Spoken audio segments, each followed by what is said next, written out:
መርዛማ የሆኑ ሳታውቁ የምትኖሩባቸው የራሳችሁ ባህሪያት ሰዎች ለእናንተ ያላቸውን ክብር እንዲቀንስና በአጭሩ እንድትናቁ የሚያደርጓችሁ መጥፎ ልማዶች አሉ። ሁሉም ሰው ብዙ ስህተት ሊሰራና በባህሪው ምክንያት ዋጋ ሲከፍል ተመልክተን ይሆናል። በራሳችንም ደርሷል ያ ነገር ግን ክብራችሁን ዋጋ የሚያስከፍል ባህሪያችሁን ለማስተካከል ከዛሬ አልፋችሁ ለነገ የምትሉት ነገር አይደለም። መከበር ከምታስቡት በላይ ትልቅ ሐሴትን የሚያጎናጽፋችሁ ከደስታም አልፎ በራስ መተማመናችሁ ሰማይ እስኪታከክ ድረስ ከፍ እስኪል እንዲሰማችሁ የሚያደርጋችሁ ነገር ነው። በተቃራኒው በሰዎች መናቅ በተለይ ክብሩን ጠንቅቆ ለሚያውቅ ሰው ደግሞ በመርዝ የተለወሰ ምግብ ለመጉረስ እንደመሞከር ነው። ጨክናችሁ ብታኘኩት እንኳ ወሰናችሁ ዋጥ ማድረግ ይከብዳችኋል። ታዲያ አሁን በጣም በቀላሉ እንዴት በራሳችን ስህተት የምናጣውን ክብር 4 ባህሪያትን በማስተካከል ብቻ እንዴት መልሰን ማግኘት እንደምንችል አብረን እንመለከታለን። ዛሬም እንደተለመደው ቀና ልባችሁን ሰጥታችሁኝ ቪዲዮን ላይክ አድርጋችሁ በመጀመር ለግራር ቻናል አዲስ የሆናችሁ ደግሞ ሰብስክራይብ በማድረግ ቤተሰብ እንድትሆኑ ጋብዛችኋለሁ። ላይክ እና ሰብስክራይብ ማድረጉ ለእናንተ ቀላል ቢሆንም ለኔ ግን ነፍሰ ጡር እናት ልጇን ወልዳ እስክትስመው ድረስ በጉጉት የምትጠብቀውን ያህል እኔም ሁሌ ከናንተ በጉጉት የምጠብቀው ነገር ነው። እስከ መጨረሻው ከኔ ጋር በመቆየት ብዙ ነገር እንድታተርፉ ብቻ ጋብዛችኋለሁ። አንደኛ፣ የማይታመን ሰው መሆን። ተወዳጅ፣ ብልህ፣ ተጫዋችና ተግባቢ እንዲሁም የፍቅር ሰው ልትሆኑ ትችላላችሁ። የማትታመኑ ከሆናችሁ ግን ያ ሁሉ ዋጋችሁ ይረክስባችኋል። ምክንያቱም ሰዎች የሚያከብሩት ችሎታችሁን ሳይሆን በወጥነት የምታደርጉትን ነገር ነው።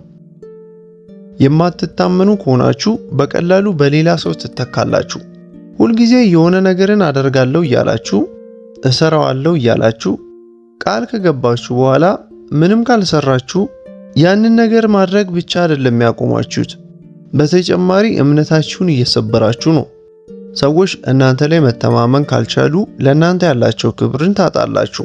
አለመታመናችሁ ሰዎችን በማበሳጨት ብቻ አይቆምም፣ ዝቅ አድርገው እንዲመለከቷችሁም ይሆናል። ቃላቶቻችሁ ክብደት ያጣሉ። የምትገቡት ፕሮሚስ ባዶ እንደሆነ ይሰማቸዋል ሰዎች። ከዛ በኋላ እውነትን ብትናገሩ እንኳን ማንም ሊያምናችሁ አይችልም። በመጨረሻ ሰዓት ከሰዎች ጋር ያላችሁን ቀጠሮ የምትሰርዙ ከሆነ የእናንተን ጊዜ ዋጋ መስጠት ያቆማሉ። የገባችሁትን ፕሮሚስ የማትጠብቁ ከሆነ ቃላቶቻችሁን ከዛ በኋላ ሲሪየስሊ መመልከት ያቆማሉ። ሁሌ አርፍዳችሁ የምትገኙ ከሆነ እዛ መገኘታችሁን እንኳን አያከብሩላችሁም። ሁሌ በማርፈዳችሁ እናንተም በራስ መተማመናችሁ እየቀነሰ ይሄዳል። ያንን ሁሉ ነገር ታዲያ ቅሬታ በማቅረብ ላይጋፈጧችሁና ግጭት ላትፈጥሩ ትችላላችሁ። ነገር ግን ፐርሰናል ጓደኝነት በሉት፣ በፍቅር ህይወት፣ በትዳር፣ በስራ ላይ እንኳን ይህንን ባህሪ ካለባችሁ እናንተን ከመከራከር ይልቅ በስውር ሌላ ተስማሚ ሰው በማዘጋጀት ሳታስቡት በዛ ሰው ሊቀይሯችሁ ይችላሉ። ታዲያ እንዴት መታመን እንችላለን? መጀመሪያ መስራት የምትችሉትንና የማትችሉትን ነገር ለይታችሁ ግልጽ አድርጋችሁ አስቀምጡ። እንደ ጀማሪ ፖለቲከኛ ወንዝ በሌለበት ቦታ ድልድይ ይገነባለሁ እያላችሁ ቃል እንዳትገቡ። ሁሉን ነገር ማድረግ እችላለሁ ወይ፣ መጨረሻ ላይ ያን ነገር ፈጽሜ አሳያለሁ ወይ የሚለውን ሳታረጋግጡ በደስታችሁ ጊዜ ብቻ ቃል እየገባችሁ ነገ ትልቅ መስመር ትስታላችሁ። በቻላችሁት መጠን ለሌሎች ሰዎች ጊዜያቸውን ዋጋ እንደምትሰጡላቸው አሳዩአቸው። አርፍዶ ባለመገኘት እንዲሁም ባላችሁ ቦታ በመገኘት መታመን በመቻላችሁ ብቻ በቀላሉ በዙሪያችሁ ባሉ ሰዎች መከበር ትችላላችሁ። ኢምፕሬሲቭ ወይም አስደናቂ ለመሆን ከመጣር ይልቅ መታመንን ልመዱ። ምክንያቱም በስተመጨረሻ ሰዎች የተናገሯችሁን ነገር ላያስተውሉት ይችላሉ። እናንተ ላይ ይተማመኑ እንደሆነ ነው ትዝ የሚላቸው። ሁሉም ሰው ፕሮሚስ ይገባል፣ ግን ያንን ፕሮሚስ የሚጠብቁት ጥቂቶች ናቸው። እነዛ ጥቂት ሰዎች ደግሞ በማንም የማይተኩ ሰዎች ይሆናሉ። ሁለተኛ ደግሞ ሐሜት ነው። ሁሉም ሰው ተሳታፊ የሚሆንበት፣ ማንም ሰው ግን ተሳታፊ ነበርኩ ብሎ የማይናገረው ነገር ቢኖር ሐሜት ነው። በሐሜት ጊዜ ሰዎች አብረዋችሁ ሊስቁ ኢቭን ሐሜቱንም ሊቀላቀሉና እንደናንተው ሐሜተኛ ሊሆኑ ይችላሉ። ነገር ግን ቀስ በቀስ ከናንተ እየራቁ ይሄዳሉ በጊዜ ሂደት። ምክንያቱም ከናንተ ጋር መሆን ሴፍቲ አይሰጣቸውም። ክብር የሚገነባው በእምነት ላይ ነው። ሐሜት ደግሞ ታማኒነትንም ክብርንም ያሳጣል። ሐሜት ላይ ብትሆኑ ጊዜ እያባከናችሁ ብቻ ሳይሆን የእምነትን መሰረትም እየናዳችሁ ነው። ክብር ማለት የእናንተ ምስል ነው። እዛ ቦታ ላይ በሌላችሁበት አጋጣሚ በእናንተ ቦታ የሚመለከቱት ምስል ነው። ፓወርፉል የሚባሉ ሰዎች ስለ ሌላ ሰው እያወሩ የማንመለከታቸው ለዚህ ነው። ዝምታ ፓወር ነው። ስለ ሌሎች ላለማውራት በመረጣችሁ ጊዜ ክብርን ትፈጥራላችሁ። ምስጢርን፣ መተማመንን ትፈጥራላችሁ። ሰዎችም ለየት አድርገው መመልከት ይጀምራሉ እናንተን እንደ ለፍላፊ ሳይሆን እንደ አሳቢ። አስተውሉ። ዛሬ ስለ ሌሎች ሰዎች ከናንተ ጋር የሚያወራ ሰው ነገ ከሌሎች ሰዎች ጋር ስለ እናንተ ያወራባቸዋል። ሶስተኛ ደግሞ ሌሎች ሰዎች ሲያወሩ ጣልቃ መግባት። ይህ ነገር አከራካሪ ይመስላል፣ ምክንያቱም አብዛኞቻችን ሳናስተውለው የምናደርገው ነገር ስለሆነ። ሰዎች ሲያወሩ የሚያቋርጥ ሰው ራሱን እንደ ብልህ ወይም እንደ ጥሩ ተናጋሪ መቁጠር የለበትም። ይልቅ ሰዎችን እንደማያከብር ነው እያሳየ ያለው።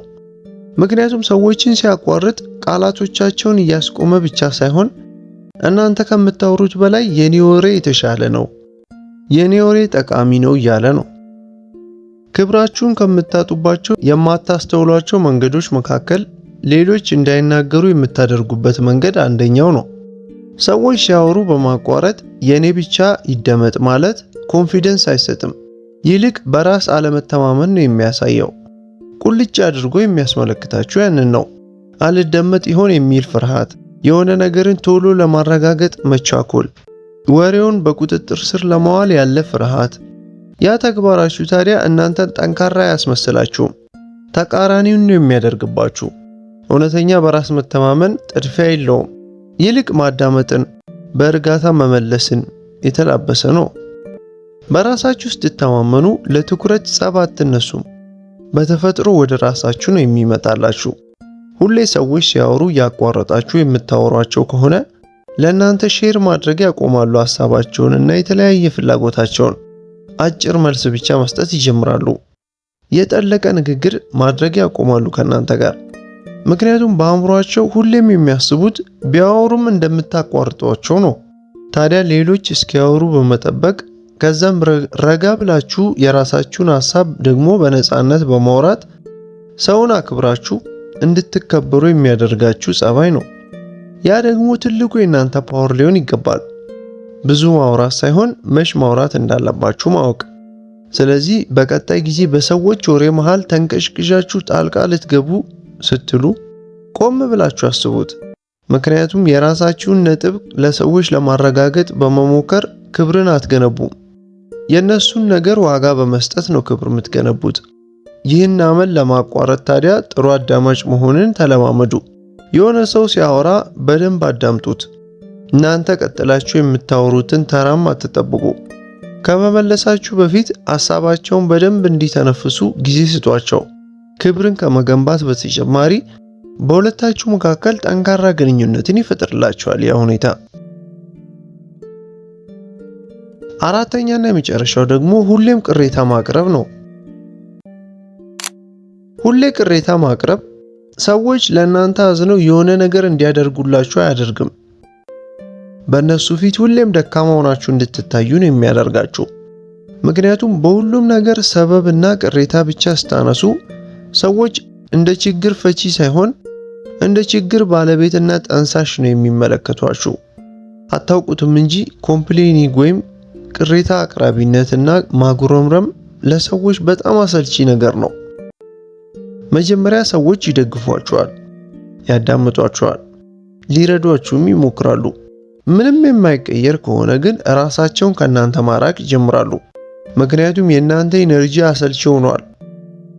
እስቲ አስቡት፣ እናንተ በሌላችሁበት ቦታ ስማችሁ በድንገት ቢነሳና እሱ እኮ አጉረምራሚ፣ ሁሉን ተቺ፣ ቅሬታ አቅራቢ ነው ሁልጊዜ ብለው በዛ መልኩ ዲፋይም ቢያደርጓችሁ ስለናንተ ሁሉንም ነገር ይጋርድባችኋል። ያ ወሬያቸው ጥንካሬያችሁን፣ ችሎታችሁን ሁሉ ያጠለሽባችኋል።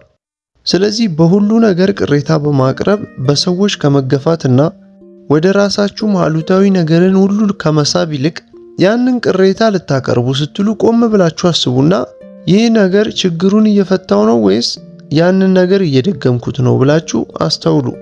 ምክንያቱም ቃላቶቻችሁ ገጽታችሁን ሼፕ ያደርጋሉ። ሁሉም ሰው ስለ ላይፍ ኮምፕሌን ሊያደርግ፣ ቅሬታ ሊያነሳና ሊያማርር ይችላል። ግን ይህንን አስተውሉ።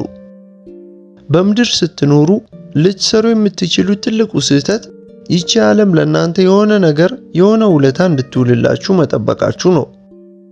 ግን ያ አይሆንም። ምክንያቱም ከባድ ነገር ቢከሰትባችሁ፣ ምንም በእሳት መሃል ብትሻገሩ፣ ምንም ነገሮች ኢፍታዊ ቢሆንባችሁም ማለት ነው። አዎ ከባድ ጊዜን ታሳልፋላችሁ። ያም አይገባችሁም። ሌሎች ያንን በቀላሉ አልፎት ተመልክታችሁ ይሆናል። ያ ሁሉ ነገር ግን እውነታውን አይቀይርላችሁም። የእናንተ ስቃይ የእናንተ ብቻ ነው። ታግላችሁ የምታሸንፉት። ማንም ያንን ሊያስተካክልላችሁ አይመጣም። የሚገባችሁ ህይወት ይሄ አይደለም ብሎ የተመቻቸና ተድላ የሞላበትን ህይወት በእጃችሁ አምጥቶ የሚያስረክባችሁ ማንም ሰው የለም። ይህች ዓለም ዕዳን አትከፍልም። ምን እንደገጠማችሁ ግድ ይላትም።